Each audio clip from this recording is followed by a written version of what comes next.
sur l'université virtuelle, le lien qui vous amène à cette leçon. Donc, comme j'ai expliqué la fois passée, nous abordons maintenant des petits chapitres fermés sur eux-mêmes, c'est-à-dire certes qui ont parfois des connexions avec la physique générale introduite au Q1, mais qui eh bien, peuvent, je dirais, se clôturer, s'énoncer et se clôturer en 2 heures ou 4 heures. Et aujourd'hui, on va aborder le domaine de l'optique géométrique, puisque l'optique est relativement fondamentale dans les outils que vous utilisez, comme le microscope, la lunette, tous les outils optiques qui sont mis à votre disposition pour examiner le petit, enfin, je dirais comme le microscope, j'allais dire l'infiniment petit, mais c'est pas infiniment petit, bien entendu.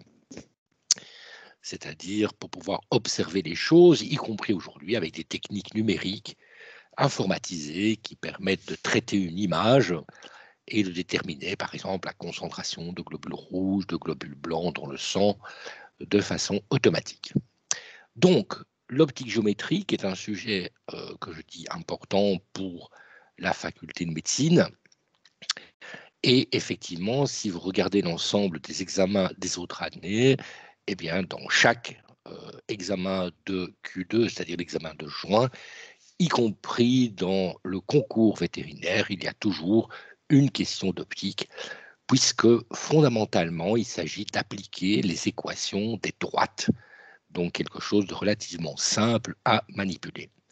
Nous savons que la lumière est un rayonnement électromagnétique. On a parlé de ça lorsque j'ai parlé de l'électromagnétisme et lorsqu'on est arrivé à la notion de courant induit. J'ai dit que vers la fin du 19e siècle, début du 20e siècle, on démontre que la lumière est une onde électromagnétique, c'est-à-dire un couplage entre à la fois le champ électrique et le champ magnétique qui est capable de se propager partout, y compris dans le vide. C'est-à-dire que c'est une onde qui n'a pas besoin de support matériel pour se propager. Mais la longueur d'onde de la lumière visible, celle que nos yeux sont capables de voir, et on va aborder l'œil à la fin de cette leçon, eh bien cette longueur d'onde est tellement petite, tellement courte, elle est de l'ordre du 400 nanomètres. Nanomètre, c'est le milliardième de mètre, 10-9 mètres. Eh bien, la longueur d'onde est tellement courte qu'on peut assimiler en fait les ondes lumineuses à des rayons lumineux. C'est-à-dire qu'on peut supposer en fait que la lumière est émise, par exemple ici par une bougie, par un corps chauffé, il va émettre de la lumière visible suivant des rayons, et ces rayons vont se propager comme si on avait une structure qui n'était pas ondulatoire. Rappelez-vous, dans le système ondulatoire, une onde se propage strictement partout. Ici, on peut imaginer que l'onde, et on peut le démontrer bien entendu en physique, que la longueur d'onde étant tellement courte, on peut considérer la propagation de l'onde lumineuse comme la propagation d'un rayon lumineux. Aujourd'hui, au XXIe siècle, on peut montrer que la lumière est un phénomène double qui est à la fois ondulatoire et particulaire, corpusculaire, et que la corpuscule associée à la lumière est appelée le photon et qu'il se propage effectivement en ligne droite à la vitesse de la lumière qui vaut 3, 10 exposant 8 mètres par seconde. Et donc, la première application que nous allons faire en optique, c'est de travailler sur ce qu'on appelle un miroir.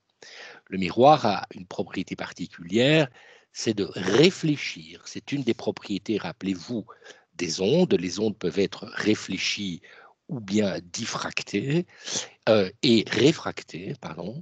Et donc, c'est-à-dire passer d'un milieu à un autre milieu. Mais la première propriété que l'on va utiliser en optique dite géométrique, où on considère que la propagation se fait suivant des rayons, la lumière, le rayon lumineux, lorsqu'il touche une structure qu'on appelle miroir, eh bien, le rayon lumineux va se réfléchir.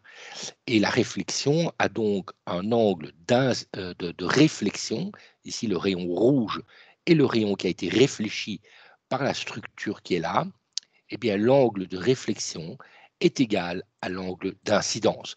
C'est-à-dire le rayon réfléchi a le même angle avec la normale, c'est-à-dire la perpendiculaire à la surface, que le rayon incident. Et lorsque on prolonge ces rayons réfléchis, eh bien ces rayons ont l'air de provenir d'un endroit qui est derrière le miroir. Et donc cette propriété-là est fondamentale parce que lorsque notre œil reçoit les deux rayons réfléchis, c'est-à-dire les deux rayons rouges ici, quand je dis deux, évidemment, il s'agit d'une infinité de rayons, hein. J'en ai décidé que deux, mais vous pouvez dessiner tous les rayons possibles. Eh bien, l'œil recevant ces rayons, au niveau cérébral, il perçoit en fait ces rayons venant d'un point qui se trouve derrière le miroir. Alors évidemment, nous, par l'exercice qu'on vient de faire, on sait très bien qu'il n'y a pas d'objet derrière le miroir. L'objet, ici la bougie, était devant le miroir, mais grâce à cette propriété de réflexion parfaite, à savoir l'angle réfléchi est égal à l'angle d'incidence, eh bien notre œil et notre cerveau est donc trompé et fabrique une image qui est derrière le miroir. C'est ce qu'on appelle une image virtuelle. Donc si j'ai un point A, le rayon ici va toucher en C le rayon venant perpendiculairement au miroir, soit un autre rayon qui va de A vers B. Il va être réfléchi avec un angle de réflexion égal à l'angle d'incidence petit i. Et donc, on peut simplement par calcul géométrique simple montrer que le rayon ici réfléchi proviendrait d'un point qui est symétriquement opposé au point A, c'est-à-dire que l'œil constate qu'il y a là un objet A' qui renvoie ces rayons lumineux vers l'œil. Donc, comme j'ai dit, l'œil est trompé, c'est-à-dire le cerveau fabrique une image qui est localisée au point A', alors que la source de la lumière était au point A. Et donc, grâce aux propriétés géométriques des triangles, à savoir le triangle ACB est semblable au triangle A'CB, puisqu'on a les mêmes angles partout, hein, et donc quand deux triangles ont exactement les mêmes angles, ces deux triangles sont semblables. On a 90 degrés ici pour l'angle C, on a donc 90 degrés pour A'CB, on a un angle d'incidence I entre C et B, on a le même angle d'incidence I entre C et B, et évidemment, si les deux angles sont égaux, le troisième l'est aussi, puisque la somme de trois angles dans un triangle fait 180 degrés. Ce qui permet à ce moment-là de calculer, puisque ces triangles sont semblables, grâce aux propriétés démontrées depuis la Grèce ancienne via le théorème de Thalès, eh bien que le côté AC doit être égal au côté A'C. C'est-à-dire que le point A' est le symétrique du point A. Et donc l'image qui est là, qui est fabriquée par le cerveau, est considérée virtuelle puisqu'il n'y a pas de point A' qui émettent de la lumière. Cette image est considérée comme droite puisque si je place un objet A, j'ai son image A'. Si je monte l'objet comme une bougie ici de A vers une structure plus haute, eh bien l'image sera exactement de la même direction verticale vers le haut. C'est pour ça qu'on dit que l'image est droite. Et en plus, elle a la même grandeur, puisqu'on voit qu'à cause de tous ces triangles, eh bien, le point A' est en symétrie de A, ce qui est le cas de tous les autres points. Et donc, l'image a la même taille que l'objet qui est en train d'émettre des rayons lumineux. Et donc, on dira qu'un miroir fabrique une image virtuelle de n'importe quel objet, que cette image est droite, c'est-à-dire qu'elle est exactement orientée de la même façon que l'objet, et que l'image a la même grandeur que l'objet. Évidemment, pour que ce soit vrai, il faut que cette relation qui dit que l'angle d'incidence est strictement le même que l'angle de réflexion est vraie, et celle-là, on le sait qu'elle est vraie, mais par contre, il faut évidemment que le miroir soit exactement un plan, c'est-à-dire une ligne droite lorsque je le vois de profil. Donc, on voit qu'un miroir n'est possible que si l'être humain est capable de fabriquer une structure plane absolument parfaite. Et c'est en cela que les miroirs étaient compliqués à fabriquer dans les périodes anciennes de l'humanité, puisqu'il fallait avoir ici une précision de la planitude qui permet à l'œil de refabriquer, oui, au cerveau plutôt, de refabriquer une image derrière ce miroir. On peut démontrer en physique, et ça va évidemment, c'est hors du contexte de ce cours, c'est que bien entendu, il n'y a aucune structure plane au monde, puisque là, vous avez une structure atomique sur la surface. Eh bien, il faut que les petits défauts à la planitude soient inférieurs à la longueur d'onde divisée par 4. Donc, si vous avez une longueur d'onde de 400 nanomètres, qui correspond au violet, à la couleur violette, eh bien, il faut une perfection de la planitude de l'ordre de 100 nanomètres, c'est-à-dire 100, comme je l'ai dit, milliardièmes de mètre. Alors, le micron, c'est un millième, pardon, c'est un millionième de mètre. Un micron est 1000 nanomètres. Donc, il faut travailler ici au dixième de micron. La surface doit être plane au dixième de micron.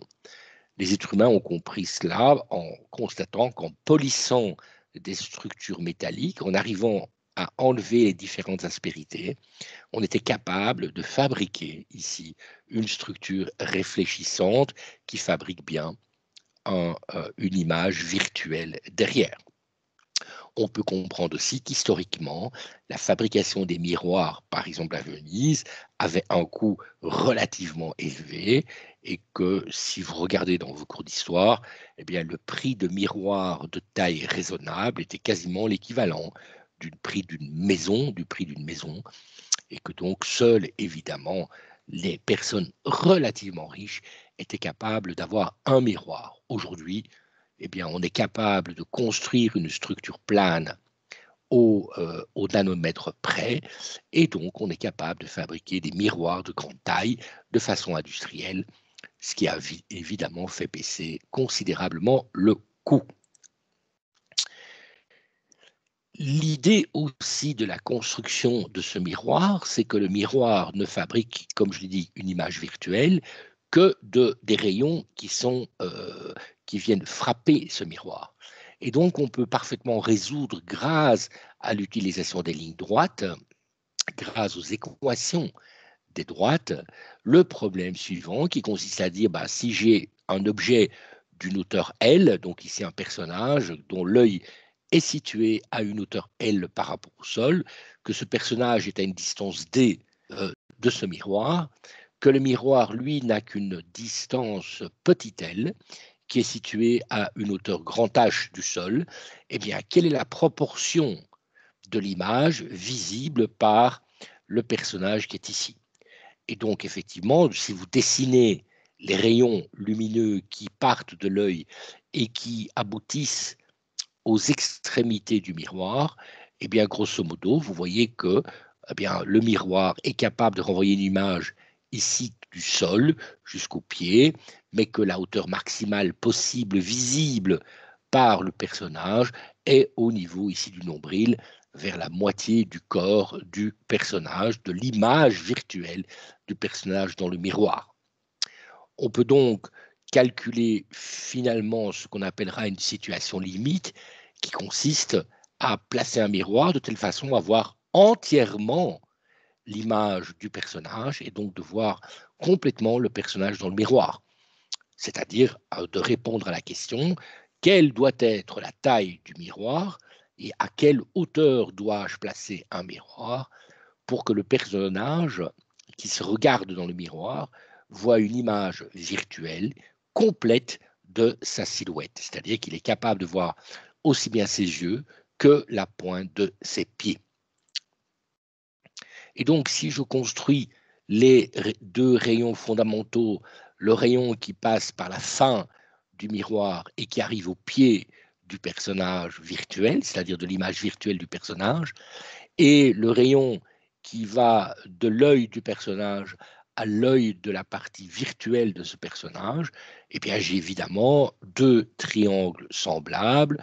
J'en ai en fait une quantité impressionnante, mais j'ai ici A, B, B', le grand triangle qui est là, qui est évidemment semblable au triangle S2, S1, B', puisque les angles sont les mêmes partout. Et donc, grâce à ces deux triangles semblables, je peux évidemment déterminer par Thalès les relations, à savoir que la hauteur AB divisée par la hauteur eh bien, S2, S1, c'est-à-dire la hauteur restante en dessous de mi-noir, doit être égale à la distance BB' divisée par S1B', et on sait que S1B' est la moitié de BB'. Et donc, on sait que eh bien, la hauteur S2, S1 doit être en fait la moitié de la taille du personnage. Et donc, vous devez mettre le miroir, en tout cas, à une hauteur égale à la moitié de la hauteur du personnage par rapport au sol pour qu'il puisse se voir en entier.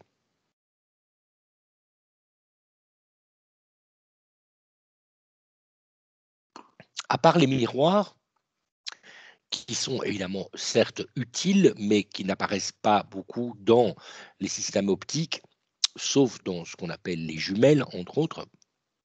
Et il y a bien sûr des miroirs dans les microscopes pour réfléchir la lumière de telle façon à faire rentrer la lumière à travers le microscope.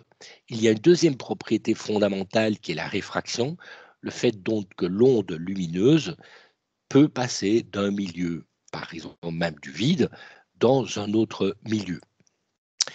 Et les êtres humains ont constaté en fait qu'en fabriquant des structures qui ont des formes de lentilles, hein, la lentille c'est le petit fruit qu'on utilise en Méditerranée, c'est-à-dire qu'il y a une forme dont la surface extérieure ressemble profondément et est structurée en forme de sphère, eh bien on a des propriétés fondamentales, des rayons qui vont pouvoir traverser cette structure.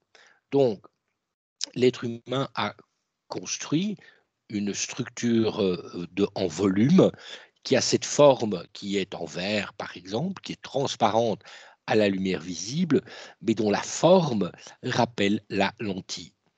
Et le rayon lumineux frappant cette lentille a donc un angle d'incidence et va pouvoir rentrer à l'intérieur de ce verre, par exemple. Et une fois rentré à l'intérieur de ce verre, il va frapper la surface extérieure, celle entre le verre et l'air, par exemple, et le rayon va pouvoir sortir de cette structure en verre. Et la propriété remarquable, c'est qu'en fait, on va fabriquer encore une fois une image grâce aux propriétés, cette fois-ci, de réfraction et pas de réflexion. Donc le fait que la lumière peut passer d'un milieu à un autre, on va pouvoir fabriquer une image de cet objet. Le rayon lumineux entrant à travers la lentille va être dévié à cause de la lentille. Et on va fabriquer ainsi une image, cette fois-ci regardez dans le cas que je viens de représenter sur le graphique, qui sera réelle puisque les rayons lumineux viennent bien se croiser à un endroit, c'est-à-dire que cet endroit-là, si vous mettez du papier ou un carton là, vous allez voir apparaître une tache colorée de la même couleur que l'objet et localisée à un endroit. Si vous dessinez l'ensemble des rayons, eh bien vous verrez que la bougie qui est là, qui est l'objet émettant de la lumière, va fabriquer une image réelle, c'est-à-dire qui peut être matérialisée sur un papier, qui peut être matérialisée sur un écran, ce qui n'est pas le cas du miroir. Si vous mettez un écran derrière le miroir, il n'y aura aucune image de l'objet sur ce miroir.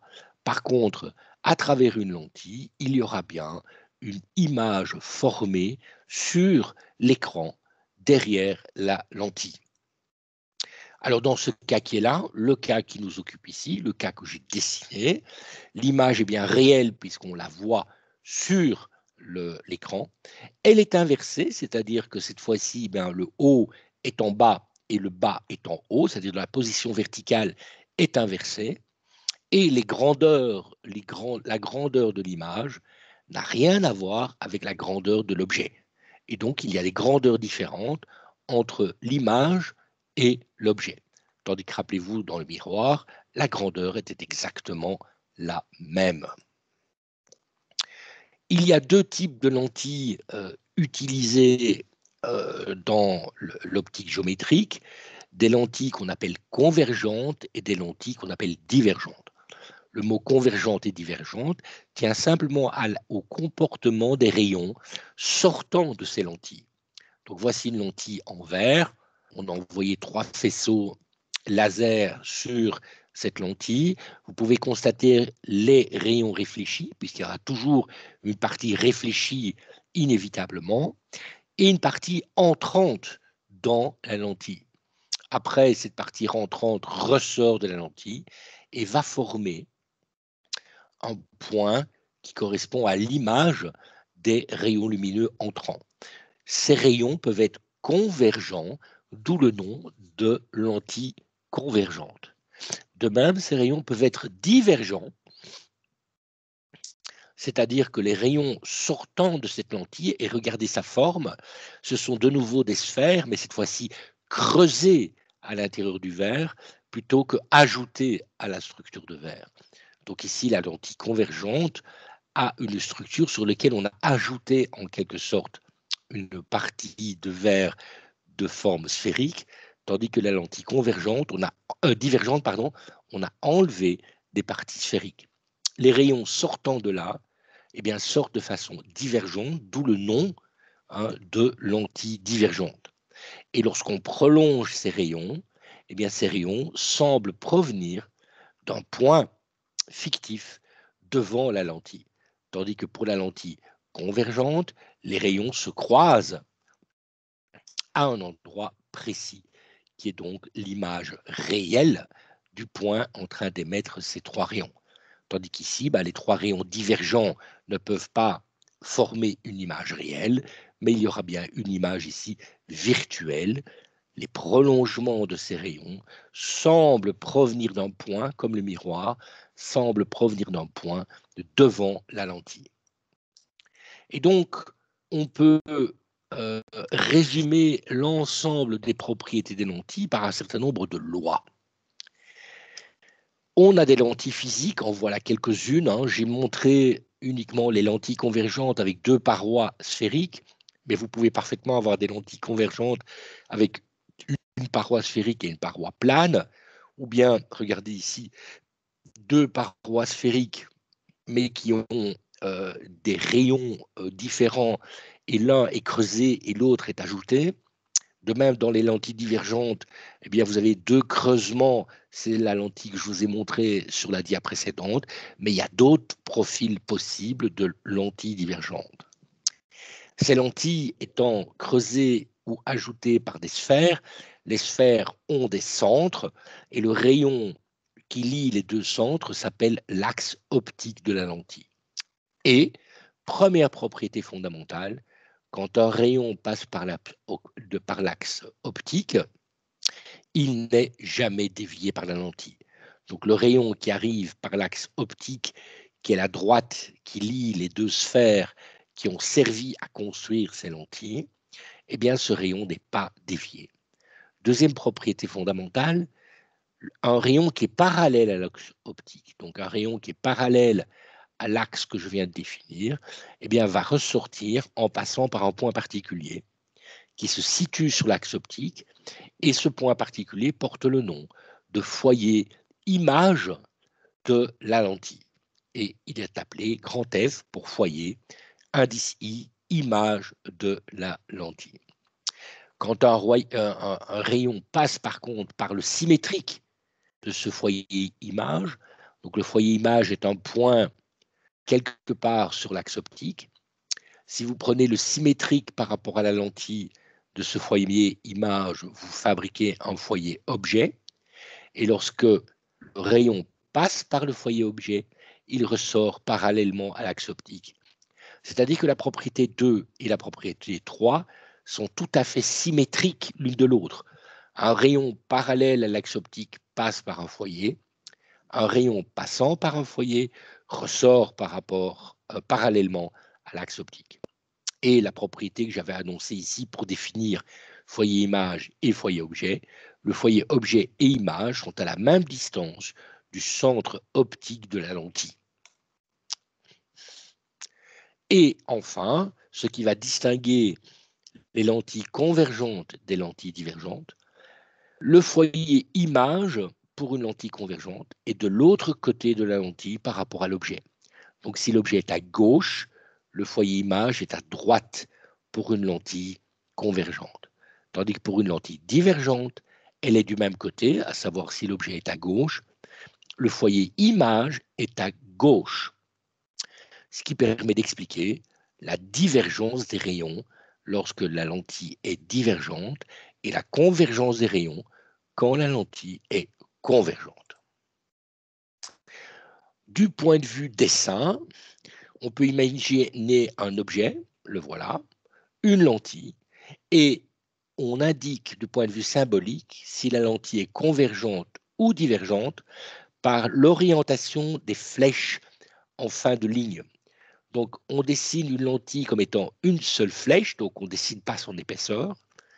Et lorsque les flèches sont classiques, c'est-à-dire orientées vers l'autre extrémité, cette lentille ici est convergente. Donc, cette ligne, cette double flèche classique, est la représentation symbolique d'une lentille convergente. Ce qui veut dire que si l'objet est à gauche, le foyer image est à droite. Par contre, pour une lentille divergente, on prend un segment, mais cette fois-ci, on oriente les flèches de façon opposée à l'orientation de la double flèche. Et donc, à ce moment-là, bien, le foyer image, le FI, est du même côté que l'objet. Je peux donc dessiner les fameuses 3 rayons, mais il y en a évidemment une infinité sortant de l'objet. Le rayon jaune est celui qui est parallèle à l'axe optique, ou bien axe principal, comme indiqué ici. Le rayon parallèle à l'axe optique doit passer par le foyer image.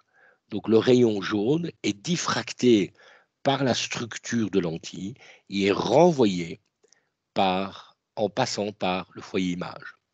On a dit aussi que le rayon passant par le centre optique n'est pas dévié. Donc le rayon vert passant par le centre optique n'est pas dévié et continue son chemin et donc va intercepter le rayon réfracté par la lentille, le rayon réfracté qui provenait du rayon parallèle à l'axe principal.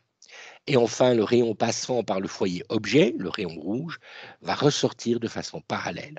Et on voit bien que ces 3 rayons réfractés se coupent en un point qui est l'image de l'objet. Plus exactement, c'est l'image d'un point de l'objet.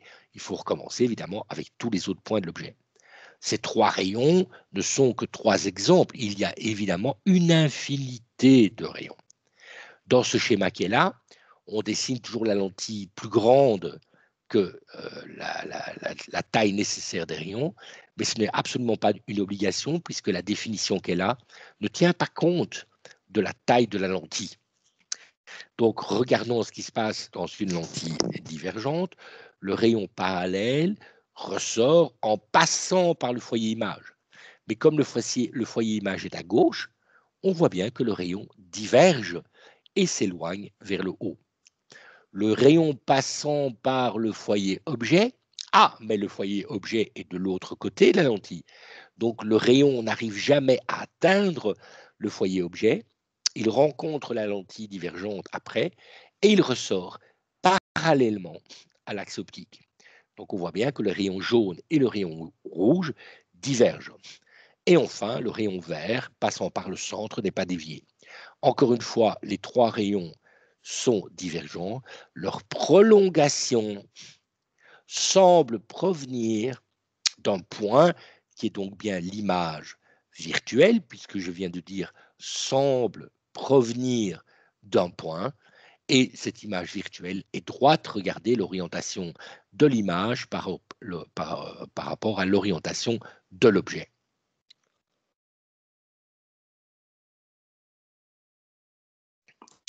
Alors, évidemment, c'est une approximation, certes très utile, mais c'est une approximation. Lorsqu'on examine des lentilles réelles, eh bien, il y a un certain nombre d'aberrations. Par exemple, si j'envoie plein de rayons parallèles à l'axe optique, ils devraient se couper tous au foyer au foyer image. Eh bien, ce n'est pas le cas. Ils se coupent tous dans une région quelque part. Il y a donc ce qu'on appelle une aberration sphérique, le fait que les rayons lumineux, lorsqu'on s'éloigne fortement de l'axe optique, eh bien, ne vont pas se couper en un point. Donc, on n'aura pas nécessairement la notion de foyer. De même, j'ai dit que tous les rayons parallèles ici au rayon qui passe par le centre optique n'est pas dévié. Eh bien, le rayon passant par le centre optique va former une image ici. Tous les rayons parallèles doivent faire la même chose. Eh bien non, les rayons parallèles vont s'étaler et c'est ce qu'on appelle une aberration dite de coma. De même, enfin, une troisième aberration fort importante, c'est ce qu'on appelle une aberration chromatique. Nous savons que la lumière est composée de différentes longueurs d'onde. Nous savons en plus que la réfraction va dépendre de la longueur d'onde de la lumière, ce qui signifie, par exemple, que si vous envoyez des rayons lumineux parallèles à l'axe optique, ils vont se focaliser au foyer. C'est tout à fait vrai, sauf en tenant compte de l'aberration sphérique, mais en plus, si on tient compte de la couleur, eh bien le foyer du rouge ou le foyer du vert ou du bleu ou du violet n'est pas au même endroit. C'est ce qu'on appelle l'aberration chromatique. Alors évidemment, on corrige ces différentes aberrations et la correction va faire en sorte qu'on va fabriquer des lentilles de plus en plus sophistiquées en collant différentes lentilles avec différents matériaux, avec différents verres qui ont des indices de réfraction différents, de telle façon à corriger toutes ces aberrations. C'est ce qui fait le prix, par exemple, des objectifs photographiques. Plus un objectif photographique corrige les différentes aberrations, plus il est cher. Parce qu'il contient de fait une quantité beaucoup plus grande de lentilles pour corriger ces différentes aberrations. Bien, eh bien, on va utiliser les simples équations de droite et les principes fondamentaux que je viens de citer pour déterminer si j'ai un point x, y qui est un point objet de l'objet, comment calculer l'image x', y'. Et donc, je vais placer un système de coordonnées. L'axe x est simplement l'axe optique. La lentille est située en un point x égale grand L en y égale 0. Voilà le centre de la lentille. D'accord? Et je vais écrire les trois équations de droite des fameux trois rayons parmi une infinité. Le rayon parallèle à l'axe optique, eh bien, le rayon parallèle à l'axe optique a comme équation petit y égale grand Y, et donc il vient frapper la lentille au point grand L, virgule grand Y. Je dois placer les foyers. Eh bien, comme j'ai placé la lentille en L0, le centre optique de la lentille en L0, eh bien, le foyer image est en L plus F, où F est ce qu'on appelle la distance focale, c'est la distance qui sépare le centre de la lentille, le centre optique de la lentille, et le foyer image. Je sais, puisque c'était une des lois dont je vous ai parlé, qu'il y a un foyer objet qui est symétrique par rapport au centre de la lentille. Donc le foyer objet FO est situé en L moins F, virgule 0. La droite qui passe par le centre optique n'est pas déviée, donc la droite qui va du point grand XY au point L0 eh bien, continue dans sa direction. Et la droite, le rayon qui passe par le foyer objet, ressort parallèle à l'axe X, qui est l'axe optique de mon problème.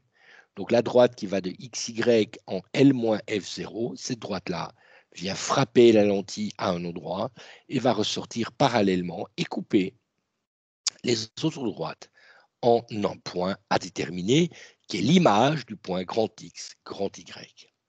Donc je peux très simplement déterminer cela en utilisant des droites. L'équation de la droite qui passe par le centre optique est très simple à calculer puisque vous avez l'équation d'une droite qui passe par deux points. Le premier point est grand XY, le deuxième point, grand L est 0.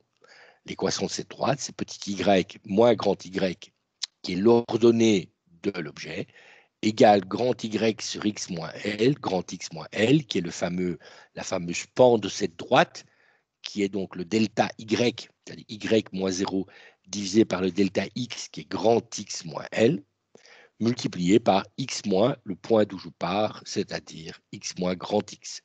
Donc voici l'équation de la droite qui passe par le centre optique. Je peux calculer très facilement la droite qui sort en passant par le foyer image, puisque le point ici de la lentille, de la sortie de ce rayon qui était parallèle à l'axe optique, ce point était grand L, grand Y. J'ai donc de nouveau une équation d'une droite qui passe par deux points, grand L, grand Y et grand L plus F 0.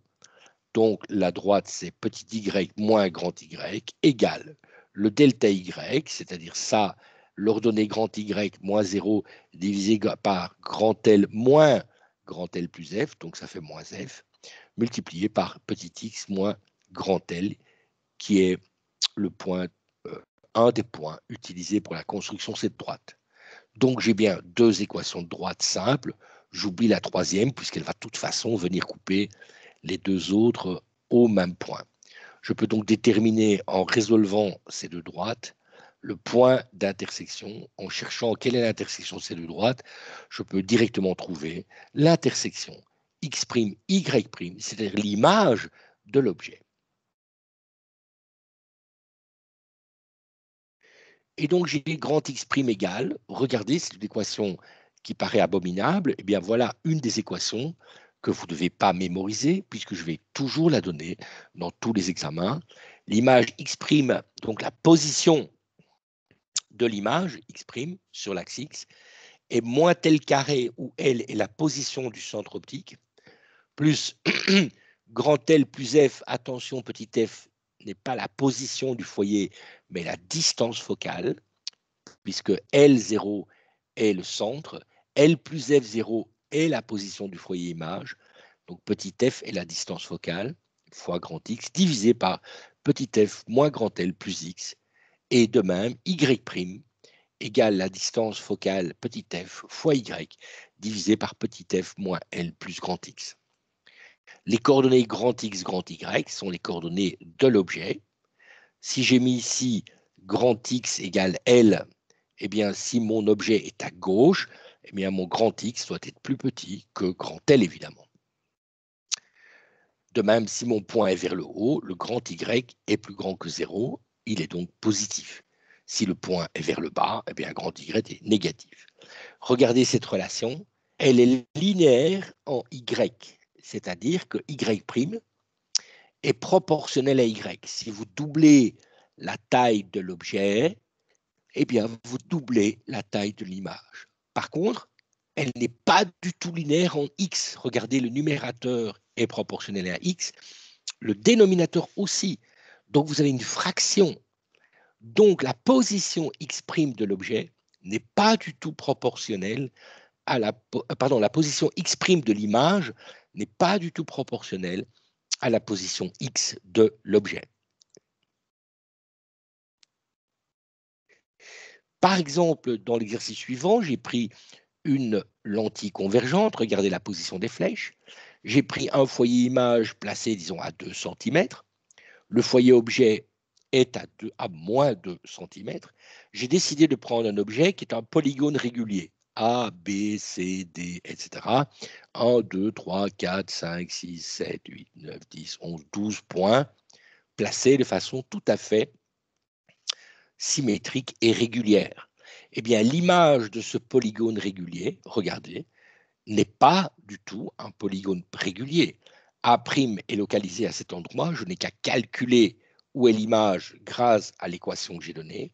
B' est vers le bas, ok, c'est pas trop grave, on peut avoir une orientation différente, mais la forme que vous obtenez, étant donné que le lien entre la position de l'objet et la position de l'image n'est pas linéaire, on a donc une déformation fondamentale dans la profondeur.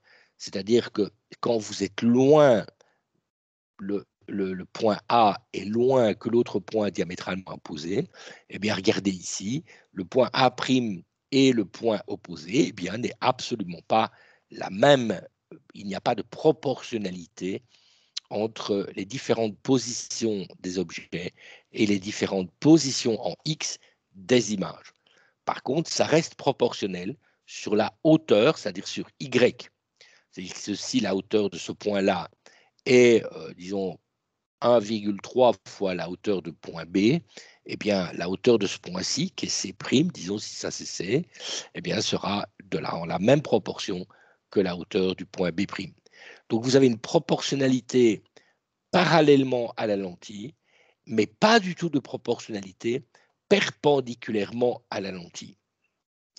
Il y a donc toujours une déformation de l'image par rapport à l'objet. Exemple de problématique simple, je place un objet de 3 cm de haut à 15 cm d'une lentille convergente de distance focale 5 cm. Déterminez les caractéristiques de l'image. Et donc, l'équation que je vous ai donnée permet de résoudre absolument tous les cas, y compris les cas à plusieurs lentilles. Ça ne change pas, c'est toujours la même loi que l'on utilise. Donc, x' et y' égale, eh bien, comme je n'ai pas dit où était cette lentille convergente, je n'ai qu'à la placer en L égale 0. Et donc, j'ai la fameuse distance focale de 5 cm fois la position x de l'objet. Comme l'objet est à gauche de la lentille, que j'ai placé la lentille en x égale 0, donc l'objet est à moins 15 cm. Divisé par petit f plus grand X, donc petit f c'est 5 cm, plus grand X qui est moins 15. Voici donc la position grand X' de l'image. De même, la position Y' de l'image, c'est la distance focale fois la position de l'objet, en Y qui était 3 cm, divisé par le même dénominateur. Et donc, je trouve que l'image X', Y' est à 15 demi-cm, moins 3 demi-cm. 15 demi-cm est positif, vous le voyez. Or, l'objet était à une position négative. La lentille était à une position nulle. Donc, l'image est bien à droite de la lentille. Donc, c'est une image réelle. Elle est bien formée. L'image est virtuelle quand l'image est du même côté que l'objet. Regardez la position Y' de l'image, c'est moins. Donc, comme l'objet était à plus 3 cm vers le haut, l'image est vers le bas, donc elle est inversée. Et elle vaut 3 demi-centimètres alors que l'objet faisait 3 cm. Donc, elle est réduite d'un facteur 1,5. Donc, l'image est réelle puisque grand X est positif. Elle est inversée puisque j'ai un moins. Et elle est de taille plus petite. Le grossissement est 1,5 puisque j'étais parti d'un objet de 3 cm et j'ai fabriqué une image de 3 demi-cm. Le signe étant simplement l'orientation de cette image. Et donc, je conclus directement que l'image est réelle, qu'elle est inversée et que le grossissement est 1,5. Donc, le calcul vous permet toujours de résoudre entièrement le problème. Utiliser d'autres techniques avec 1 sur P plus 1 sur P' égale 1 sur F ou bien dessiner les rayons, vous pouvez absolument faire ça. Il n'y a aucun problème. Comme j'ai dit, toutes les méthodes sont à votre disposition. Simplement, cette méthode que certains d'entre vous ont étudiée dans l'enseignement secondaire, qui consiste à faire 1 sur P où P était la position de l'objet, plus 1 sur P' où P' est la position de l'image, égale 1 sur F où F est la distance focale, cette relation ne marche pas dans tous les cas et est très difficile à utiliser lorsque j'ai une situation à plusieurs lentilles. Tandis que l'équation que j'ai donnée est valable pour n'importe quelle situation, qu'on ait 1, 2 ou 3 lentilles. C'est pour ça que je poursuis ce problème en disant qu'en partant du problème précédent, donc celui-là, on place une deuxième lentille à 15 cm de la première. Oh, cette première lentille, rappelez-vous, je l'ai placée en 0. Sa distance focale est de 2,5 cm. Donc la distance focale étant positive, c'est donc une lentille convergente. On demande de trouver la nouvelle image. Eh bien, c'est simple, c'est la même équation. Sauf que le L à laquelle je place la deuxième lentille existe, il ne fait pas 0, puisque ma première lentille est en 0, ma deuxième lentille est à 15 cm. Dans mon équation, j'ai moins L carré. Et donc, le moins 15 au carré, toujours en centimètres, plus eh bien, la position L plus F, qui était ici 2,5 cm, multiplié par la position de l'objet, mais l'objet, c'est l'image de la première lentille, c'est-à-dire 15,5 qui est 7,5, divisé par, eh bien, vous avez le même calcul, F moins L plus X, donc le X vaut 7,5, le L moins L, le L vaut 15, et le 2,5 est la distance focale. Et donc, on peut à ce moment-là trouver directement la position de l'image fabriquée par la deuxième lentille de l'image fabriquée par la première lentille.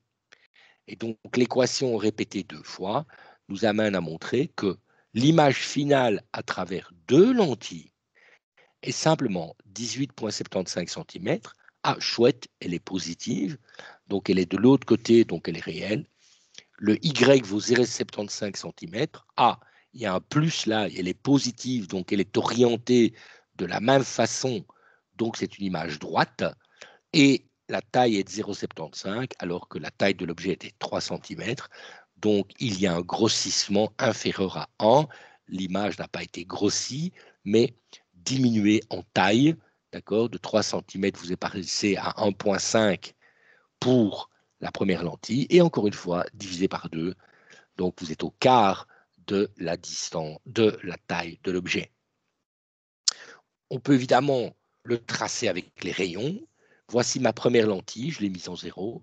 Regardez ma deuxième lentille, je l'ai mise à 15 cm. Donc, toutes les lignes qui sont là sont placées à 5 cm. Donc, j'ai placé mon objet à 15 cm à gauche de ma première lentille. Je peux dessiner le rayon. Le rayon parallèle passe par le foyer. Le foyer était 5 cm. D'accord, 5 cm, c'est la distance focale. Le rayon passant par le centre n'est pas dévié. Voilà donc la première image.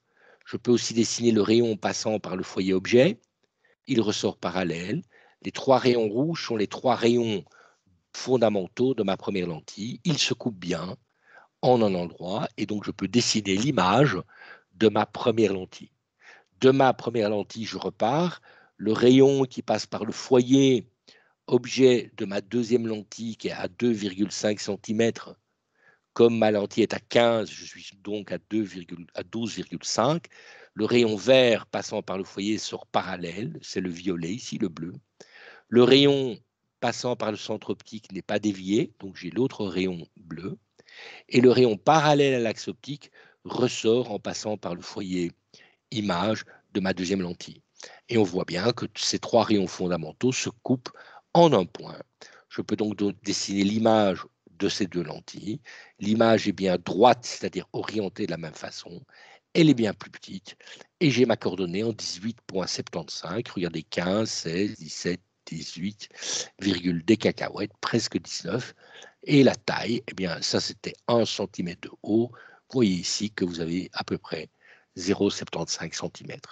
Donc de nouveau, vous pouvez résoudre ce problème en utilisant le dessin des rayons, si vous avez envie, mais dans la plupart des cas, le dessin des rayons est relativement complexe, sauf si, comme moi ici, vous calculez la position des objets, que ce soit des images, pardon, que ce soit à travers la première lentille et puis à travers les deux, et puis seulement vous dessinez les rayons.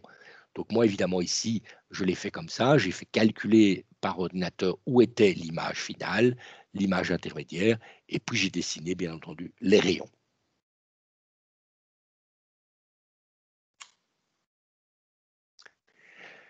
Bien entendu, cette technique et cette règle générale permet en fait de résoudre tous les problèmes, y compris des problèmes purement théoriques. En voici un. Je demande de déterminer la position finale de l'image après avoir traversé deux lentilles. Ces deux lentilles sont séparées d'une distance grand L. Elles ont une distance focale f1, f2, et l'objet est situé à l'infini. Et on voit l'objet sous un certain angle θ, et on demande qu'est-ce qu'on peut en dire. Donc ici, je n'ai pas dit la valeur de f1, f2. Je n'ai pas dit la distance grand L entre les deux lentilles. Mais je peux parfaitement calculer l'image après les deux lentilles. Ça donne une équation qui a l'air abominable, mais qui simplement est algébrique, qui relie la position x' finale à travers les deux lentilles en fonction des deux distances focales f1 et f2 et en fonction de la distance grand L qui sépare les deux lentilles. Ici, le problème, c'est qu'est-ce qu'on veut dire par objet situé à l'infini? Ben, ça veut dire que grand X tend vers l'infini. Plus exactement, grand X vaut moins l'infini. Mais si grand X vaut moins l'infini, eh bien, vous avez appris à l'école qu'une fraction, ici, vous obtiendrez l'infini, puisque grand X est infini. Et au dénominateur, vous avez aussi grand X, donc vous avez un dénominateur qui est aussi infini. Donc vous avez numérateur infini divisé par l'infini. Or, vous avez appris à résoudre ce genre d'indétermination. On va chercher le terme le plus grand en x. Le terme le plus grand en x, c'est celui-là, f1, f2 plus f1, L moins L carré, au numérateur. On va chercher le terme le plus grand en x au dénominateur, qui est f1 plus f2 moins L. Et donc, la limite sera simplement le rapport des deux termes les plus grands. De même ici, j'ai y au numérateur et x infini au dénominateur. Donc, si y n'est pas infini, est fini, le numérateur est fini, le dénominateur est infini, ceci fait 0, puisque j'ai un nombre divisé par l'infini. Un nombre divisé par l'infini fait 0. Donc, quand on dit qu'on voit l'objet sous un angle θ, ça veut dire que sa taille y est aussi infinie, de telle façon à ce que y divisé par x est relié à l'angle θ. Quand x tend vers l'infini, y doit tendre vers l'infini, mais tel que y divisé par x vaut tangente θ. C'est pour ça que l'on peut dire que l'on voit l'objet sous un angle θ. Si vous regardez la Lune est très, très, très loin, et pourtant vous la voyez sous un certain angle. Cela signifie que sa taille est très grande, que la distance à la Terre est très grande, mais que le rapport de sa taille à sa distance est un nombre qui est égal à la tangente de l'angle sous lequel vous voyez la Lune. Même chose, bien entendu, pour le Soleil. Le Soleil est extrêmement loin, sa taille est extrêmement grande, le rapport de la taille à la distance est la tangente de l'angle sous lequel on voit ce Soleil. Et donc, je peux insérer le résultat. Le numérateur, je n'ai pris que le terme dominant en grand X, qui est f1, f2 plus f1, L moins L carré. Au dénominateur, je n'ai pris que le terme le plus grand en X, qui est f1 plus f2 moins L. De même, au numérateur, en Y, je n'ai retenu que Y. Au dénominateur, je n'ai retenu que la partie en X. Et grand Y divisé par grand X n'est rien d'autre que tangente θ. Donc, je vois qu'un objet qui est à l'infini va former au travers de deux lentilles une image dont je peux calculer la position x' et la position y'.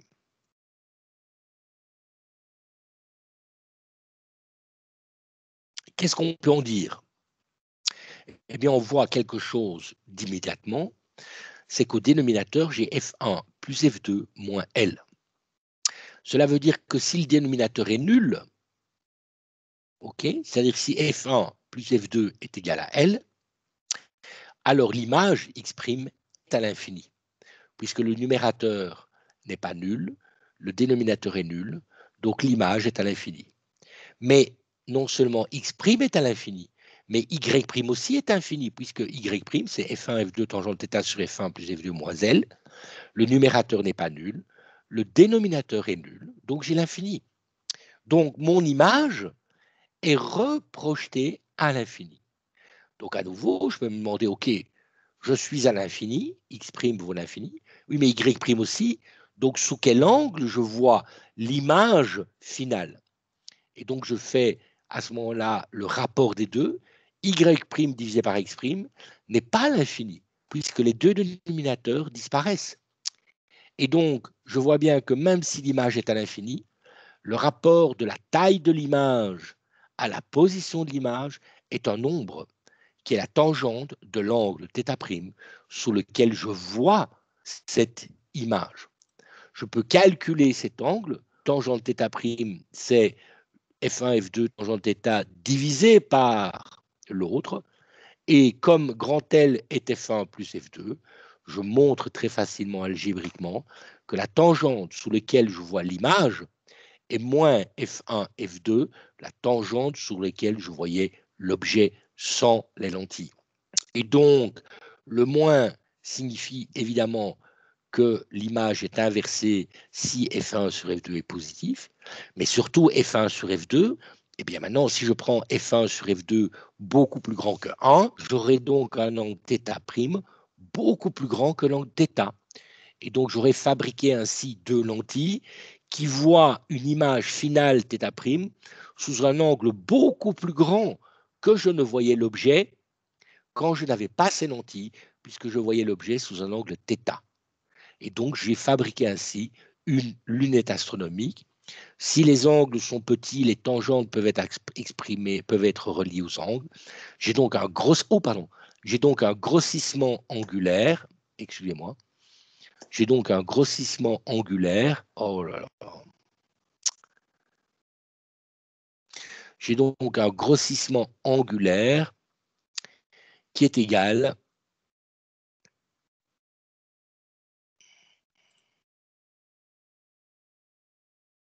excusez-moi, je vais recommencer le partage de l'écran.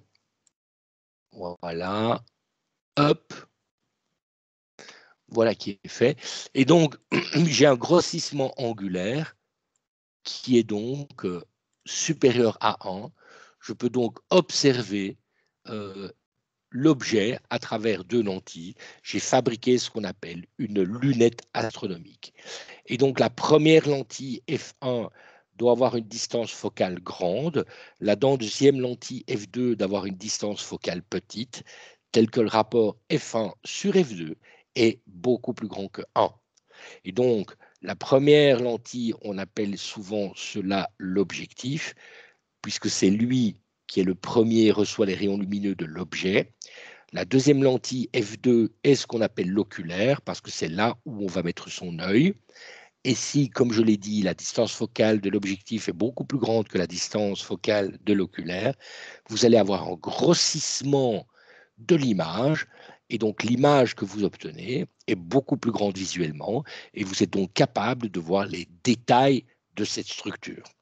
Et donc les lunettes qui ont été inventées avant Galilée, mais Galilée en a beaucoup parlé, ont permis à ce dernier de voir les cratères de la Lune, de voir les phases de Vénus, de voir les différentes lunes de Jupiter, et ainsi d'avoir une meilleure observation du monde physique.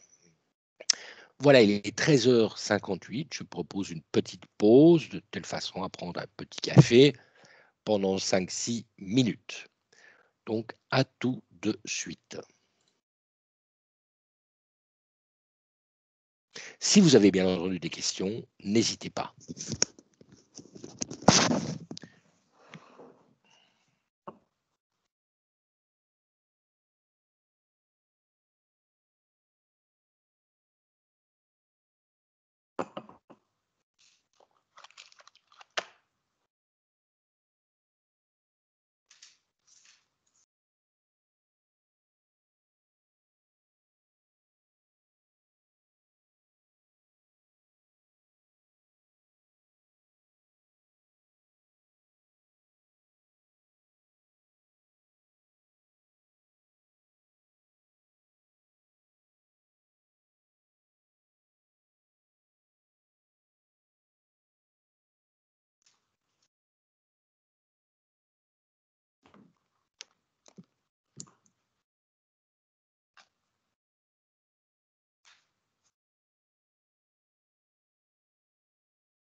Voilà.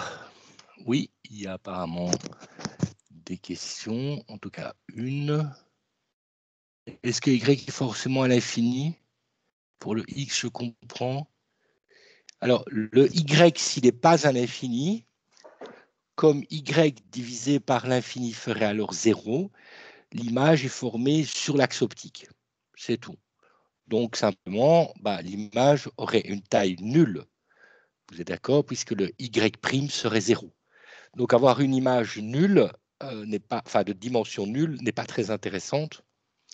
Et donc, il faut que l'objet soit relativement loin, de telle façon à ce qu'on garde un objet, une image à l'infini, mais avec une taille elle aussi infinie, telle que le rapport de la taille de l'image à la distance de l'image soit fini. Et donc, l'approche théorique qui utilise uniquement ici les équations de droite, eh bien, permet de montrer que si la somme des distances focales est égale à la distance entre les deux lentilles, eh bien, vous obtenez un système qu'on appelle une lunette astronomique. Est-ce que j'ai répondu à ta question, Ako?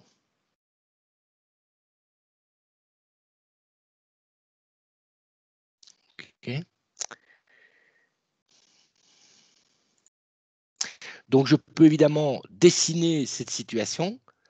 Quand l'objet est à l'infini, eh bien, les rayons sont parallèles, puisque un objet qui émet des rayons sortant de l'infini, si l'objet est à l'infini, toutes ces droites qui sont des rayons divergents du point objet sont en fait parallèles.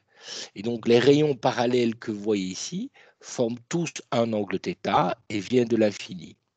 Comme ils sont à l'infini, la première lentille va les focaliser à son foyer.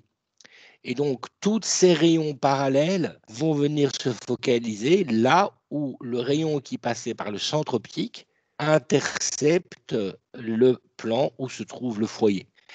Comme F2 plus F1 égale L, le point image de ma première lentille est au foyer de ma deuxième lentille.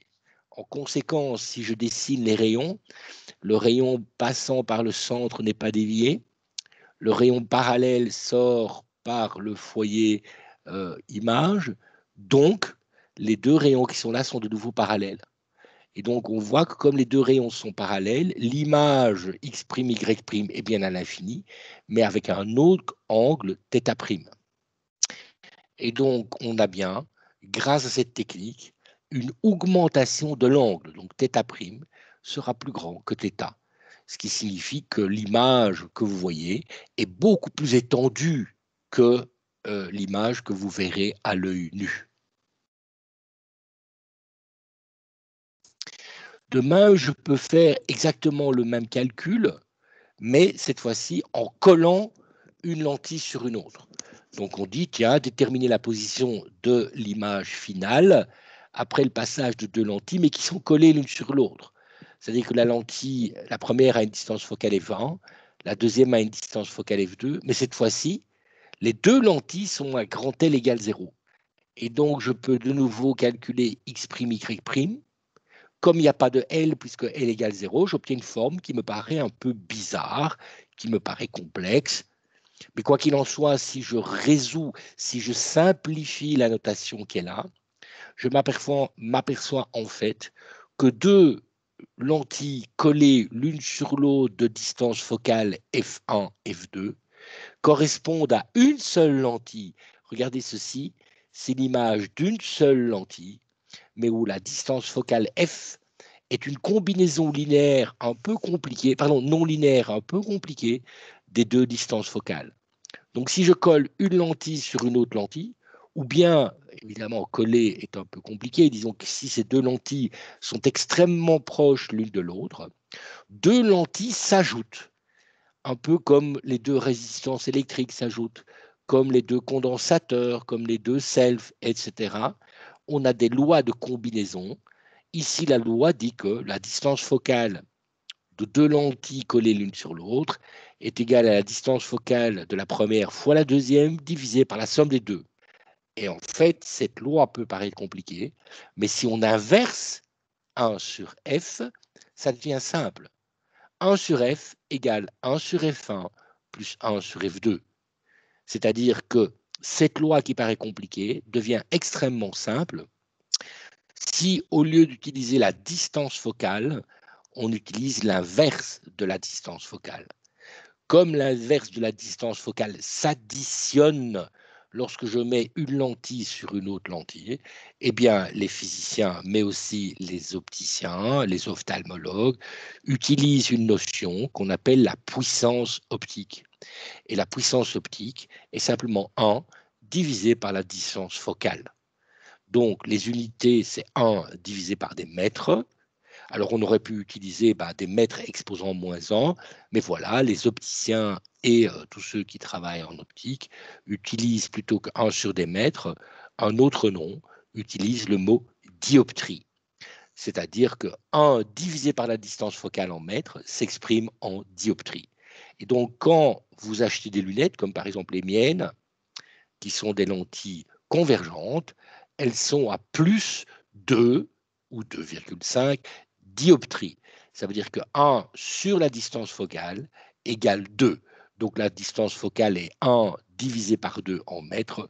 Donc la distance focale de mes lentilles convergentes est de 50 cm. Les myopes utilisent des lentilles qui ont des puissances optiques négatives.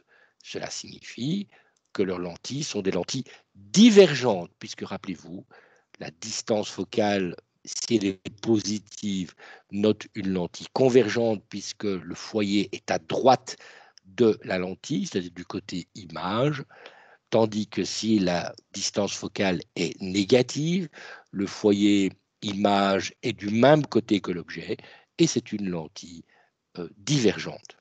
Et donc, le plus 2, -2, -3, etc., désigne simplement en dioptrie, quand c'est négatif, des lentilles divergentes, et quand c'est positif, des lentilles convergentes, avec la règle qui dit que si on colle une lentille proche d'une autre lentille, par exemple ici, si je mets mes lunettes proches de mes yeux, eh bien la somme, la lunette, ma paire de lunettes plus mes yeux, vont former une lentille qui est la somme des deux puissances des deux lentilles. C'est-à-dire que la puissance totale sera la somme des deux puissances. Okay, et nous verrons tout de suite dans la description de l'œil qu'il y a une lentille dans l'œil qu'on appelle le cristallin, et ce cristallin a une certaine puissance, et nous verrons à ce moment-là pourquoi les hypermétropes ou les presbytes comme moi doivent utiliser des lentilles convergentes, alors que les myopes doivent utiliser des lentilles divergentes. Okay. Eh bien, l'œil humain a une propriété particulière, c'est que l'œil humain a un volume défini. Or, qu'est-ce qu'on vient de voir? Que la lentille fabrique des images qui sont à des positions différentes en fonction de la position de l'objet. Or, c'est un peu gênant pour l'œil, puisque l'œil ayant un volume fini, l'œil est typiquement formé des structures suivantes. La lumière pénètre à travers une structure qu'on appelle la cornée, la partie extérieure qui va séparer l'air ambiant de l'intérieur de l'œil. Il y a un iris qui va sélectionner la quantité de lumière qui va rentrer dans l'œil. Et il y a une lentille convergente qu'on appelle le cristallin. Cette lentille va former une image qui doit toujours être nécessairement réelle pour que les rayons viennent converger, d'accord, sur ce qu'on appelle la rétine. Et la rétine est tapissée de cellules capables de convertir l'énergie lumineuse, donc de l'onde électromagnétique, en énergie électrique qui sera envoyée au cerveau dans la partie à l'arrière de votre cerveau où se trouve donc le traitement du signal optique. Comme la distance entre le cristallin et la rétine est presque constante, de l'ordre de 2 cm, eh bien, comme l'image bouge en fonction de la distance de l'objet, la seule possibilité que notre œil a de fonctionner est de changer tout le temps la distance focale de la lentille. Et donc, si on veut que l'image soit à une distance fixe, il faut bien que la distance focale de la lentille change. C'est-à-dire que notre cristallin qui est là est en fait manipulé par un certain nombre de muscles qui sont capables de comprimer, de dilater ou de rétrécir le cristallin. C'est-à-dire qu'on change la distance focale du cristallin de telle façon à fabriquer toujours une image sur la rétine. Et l'œil est capable de le faire, l'œil humain est capable de faire cette opération d'une certaine distance proche qu'on appelle le punctum remotum, qui est une distance lointaine qui est à l'infini, d'accord. Comme l'œil normal a une taille d'environ 2 cm, l'image est formée à 2 cm du cristallin. Comme l'objet est à l'infini, ça veut dire que le cristallin a une puissance de 50 dioptries. Maintenant, si vous bougez l'objet de l'infini jusqu'à vous, eh bien, il y a un point le plus proche de l'œil qu'on appelle punctum proximum, qu'on appelle aussi PP, et qui vaut à peu près 25 cm. À 25 cm d'un œil normal, là encore, l'œil est capable de fabriquer l'image sur la rétine. Donc, votre cristallin se déforme de telle façon à ce que la distance focale soit telle que l'image est focalisée sur la rétine. Lorsqu'on calcule la distance focale, on peut inverser cette distance focale et qu'on voit à ce moment-là que la puissance du cristallin est de 54 dioptries. Donc, le cristallin est une lentille dont la distance focale varie, telle que 1 sur la distance focale qu'on appelle la puissance de l'œil peut aller de 50 dioptries jusqu'à 54 dioptries. Et il ne peut rien faire de plus. Donc, lorsqu'on a une situation de dégradation des muscles ou de dégradation du cristallin, eh bien l'image ne sera plus formée sur la rétine et donc la personne qui est atteinte d'un défaut, soit de la cornée, soit du cristallin, soit du milieu aqueux à l'intérieur de l'œil, eh bien ne va pas pouvoir focaliser et donc ne va pas pouvoir former une image correcte de son environnement. Et donc, on va utiliser soit des verres de lunettes, comme ici, sur une monture qui est posée sur votre nez, soit des lentilles de contact qui viennent se poser sur la cornée, soit on va pouvoir travailler la cornée ici au faisceau laser, la remodéliser, la brûler en quelque sorte en surface, de telle façon à lui redonner une forme convaincante ou nécessaire pour focaliser, soit même dans des situations d'obstacle, bien remplacer le cristallin par une structure plastique euh, qui permet alors de refabriquer l'image. C'est le cas des cataractes ou simplement des problèmes liés à l'opacité du cristallin. Lorsqu'on a par contre des problèmes avec la rétine, eh bien c'est beaucoup plus compliqué parce qu'il faut pouvoir refabriquer les cellules détectrices sur la rétine. Et ça, ce n'est pas encore le cas. On peut faire quelques techniques qu'on appelle la correction du décollement de la rétine, qui permet alors de travailler ici, je dirais, l'adhérence des cellules composées de la rétine qu'on verra être des bâtonnets et des cônes, de telle façon à pouvoir continuer à envoyer l'influx nerveux correctement au cerveau. Et si le nerf optique est endommagé, eh bien, c'est fichu, le nerf optique ne peut plus envoyer l'information au cerveau et vous êtes dans une situation où vous ne voyez plus rien. Alors, comme je l'ai dit, l'œil a une dimension de l'ordre de 2 cm. Tous les yeux sont évidemment différents, mais on va considérer le moyen comme ayant une distance entre le cristallin et la rétine de 2 cm. Certes, l'œil est sphérique, donc c'est beaucoup plus compliqué que ce que je viens de dire, alors que l'image, normalement, est faite dans un plan.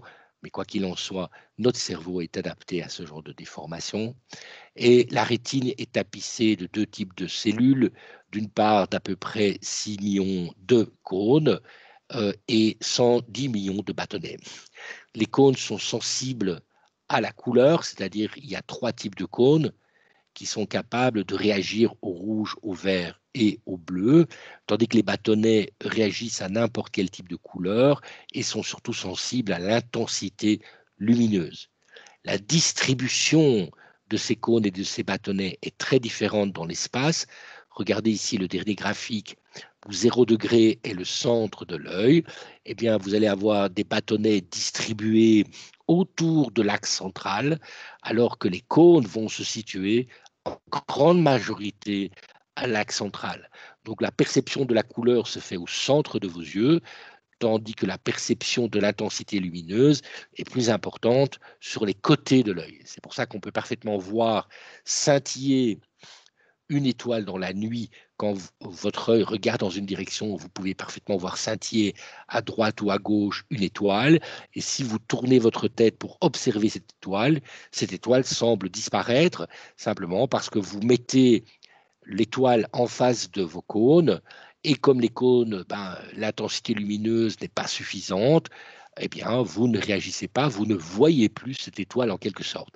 Alors que dès que vous tournez la tête, eh bien, la lumière tombe cette fois-ci sur les bâtonnets qui sont, eux, sensibles à l'intensité lumineuse, qui réagissent à faible intensité lumineuse, et donc vous percevez à nouveau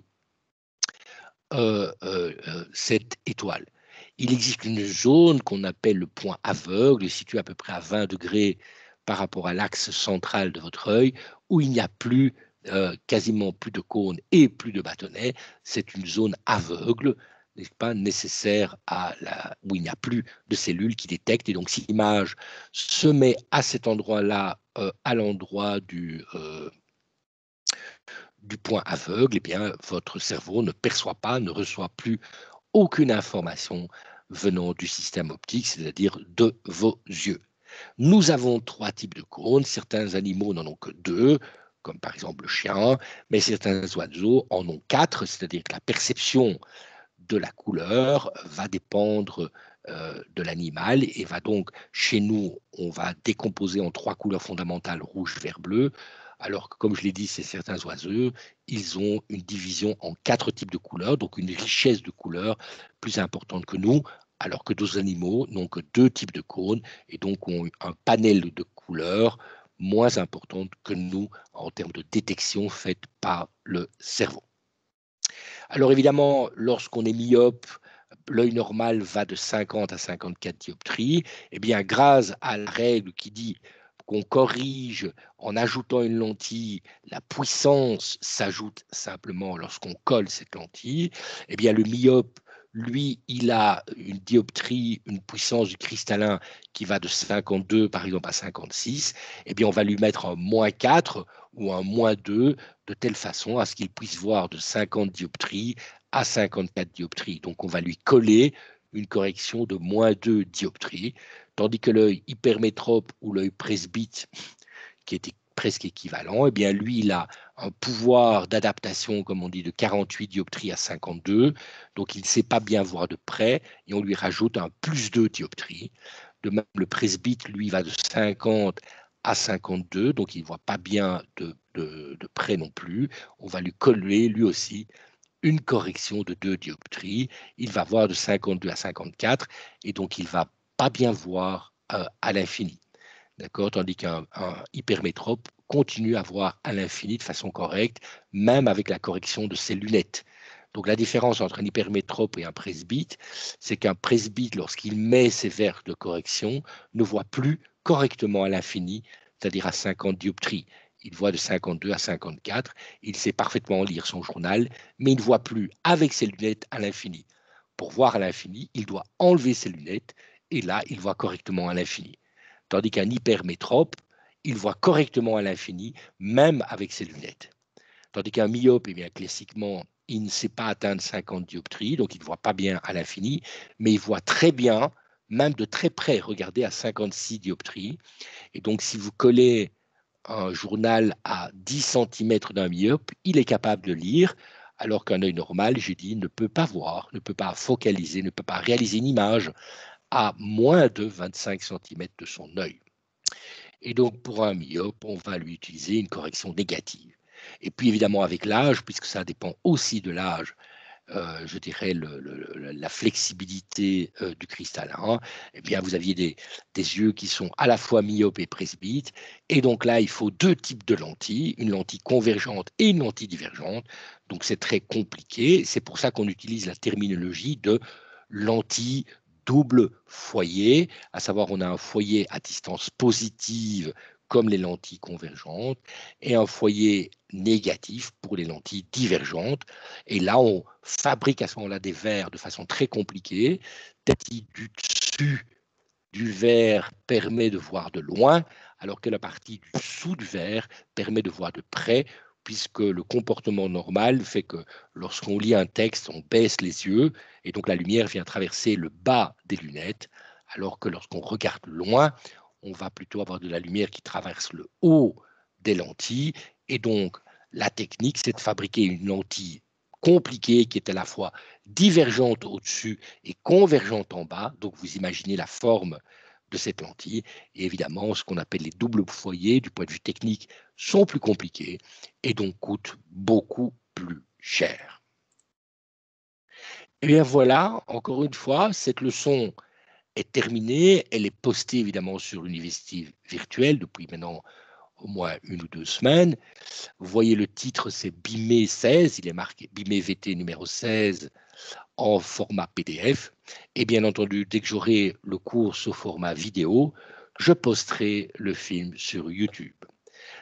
De nouveau, allez voir les examens, vous verrez toujours les questions nécessaires. Alors, à quoi me demande, je ne comprends pas bien la signification de la puissance. La puissance optique est simplement 1 divisé par la distance focale, exprimée en mètres. D'accord? Donc, si tu as une lentille où il est marqué dans le commerce qu'elle fait plus 2 dioptries, ça veut dire plus, c'est une lentille convergente. 2 dioptries signifie 2 divisé par mètre, 2 par mètre. Donc, la distance focale est l'inverse de 2 dioptries, donc c'est 1,5. 1,5, ça fait 0,5 unité mètre. Donc, la distance focale des lunettes de plus 2 est de 50 cm. Si tu achètes une paire de lunettes de plus 4 dioptries, lentille convergente, distance focale 1/4 de mètre, c'est-à-dire 25 cm.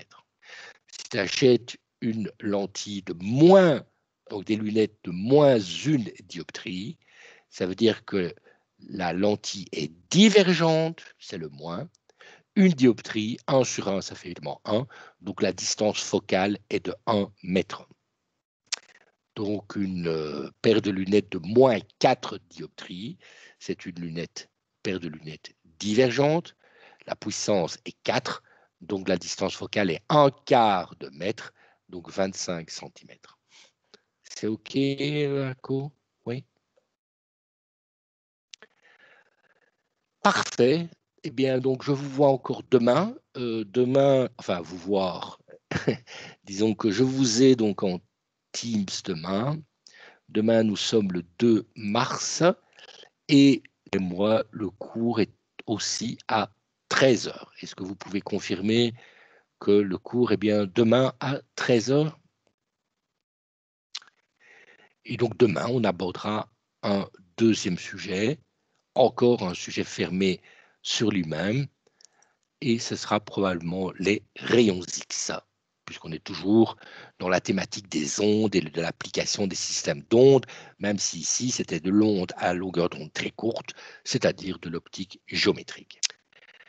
Voilà, et bien si vous n'avez pas de questions, on se revoit donc demain à 13 h sur le même canal, et j'aurai à ce moment-là la vidéo, j'espère que j'aurai postée. Je vais donc couper l'enregistrement vidéo pour autant que ce soit possible.